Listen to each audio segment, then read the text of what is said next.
নদিয়ার শান্তিপুর থেকেই সূচনা হয়েছিল রাধা কৃষ্ণের ঐতিহাসিক রাসযাত্রার, যা আজ বাংলার অন্যতম আকর্ষণ। ইতিমধ্যেই শান্তিপুরের বড় গোস্বামী বাড়ি সেজে উঠেছে রাসযাত্রা উপলক্ষে, কারণ এই বাড়ি থেকেই যে সূচনা হয়েছিল ঐতিহাসিক রাসযাত্রার আনুমানিক 500 বছর আগে। শাক্ত ও বৈষ্ণব ধর্মের মিলন ক্ষেত্র মানেই নদিয়ার শান্তিপুর ধাম। এই শান্তিপুরে কতই না ইতিহাস লুকিয়ে রয়েছে, যার এক অনন্যতম নাম জড়িয়ে রয়েছে রাস উৎসব অর্থাৎ রাসলীলা। জানা যায় শান্তিপুরের প্রথম রাস উৎসবের সূচনা হয়েছিল বড় গোস্বামী বাড়ি থেকেই। বড় গোস্বামী বাড়ির মূল প্রতিষ্ঠাতা মথুরেশ গোস্বামী এই রাস উৎসবের সূচনা করেছিলেন। তারপরেই বড় গোস্বামী বাড়ির একাধিক বংশধরদের বাড়িতে শুরু হয় রাসলীলা অর্থাৎ রাস উৎসব। আজ থেকে প্রায় 400 বছর আগে বিগ্রহ ঠাকুর রাধারমণ চুরি হয়ে যায়। এরপর দেবী কাত্যায়নীর ব্রত করে সেই রাধারমণকে ফিরে পায়। কথিত রয়েছে রাধারমণ একা থাকার কারণে রাধিকাকে প্রতিষ্ঠিত করে যুগল ঘটনা হয়েছিল। এরপর বিবাহের রীতি মেনে শুরু হয় রাসলীলা। তবে বিয়ের অনুষ্ঠানের মতোই নহবত সানাই বাজিয়ে ইষ্ট দেবতা রাধারমণ জিউকে তোলা হয় রাসমঞ্চে। এরপর 3 দিন ধরে চলে রাসলীলা। জানা যায় শান্তিপুরের বড় গোস্বামী বাড়ির পাশাপাশি আরও 22টি গোস্বামী বাড়িতে সাড়ম্বরে পালিত হয় এই রাসলীলা উৎসব। প্রত্যেকটি গোস্বামী বাড়ির রাস উৎসবের 3 দিন আলোকমালায় সজ্জিত হয়ে থাকে। বাংলার বিভিন্ন প্রান্ত থেকে হাজারো হাজারো ভক্তবৃন্দ ছুটে আসেন এই গোস্বামী বাড়িসহ অন্যান্য গোস্বামী বাড়িগুলির রাস উৎসব দেখতে। প্রত্যেকটি বিগ্রহ অষ্টধাতু দিয়ে তৈরি এবং সোনার অলঙ্কারে সুসজ্জিত করা হয়। বড় গোস্বামী বাড়ির রাধারমণ জিউ কয়েক শতাব্দীর। একটা সময় পুরীতে রাধারমণকে প্রতিষ্ঠিত করা হয়েছিল, আর সেখানে রক্ষণাবেক্ষণের গাফিলতি থাকায় তাকে নিয়ে যাওয়া হয়েছিল বাংলাদেশের যশোরে।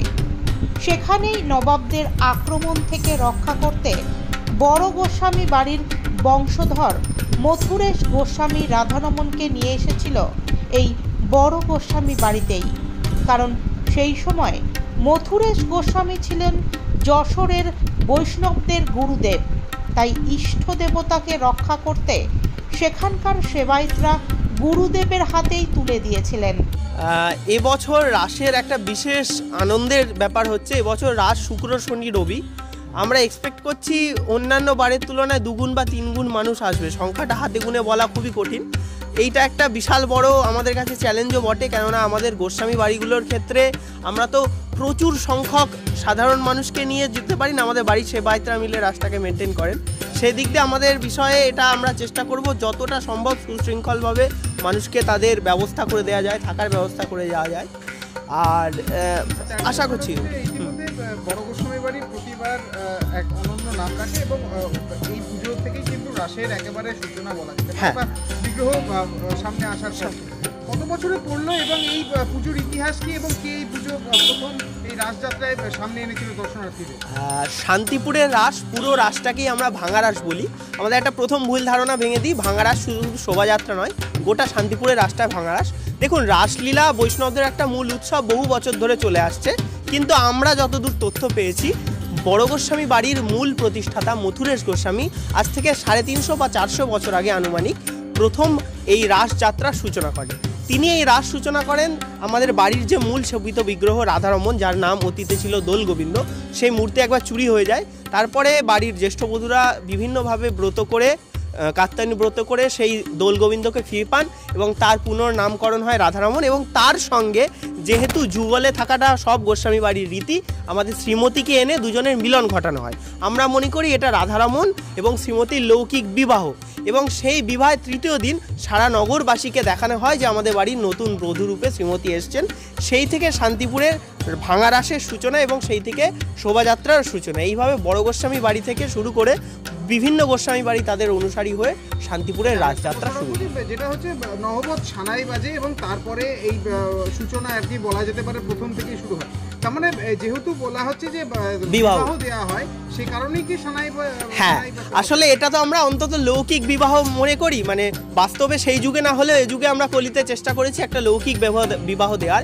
এই কনসেপ্টে আমাদের নহবত সানায় আসে এবং তৃতীয় দিন বধূ পরিচিতির এই ধারণাটাকে মাথায় রেখে সারা নগর ভ্রমণ হয়।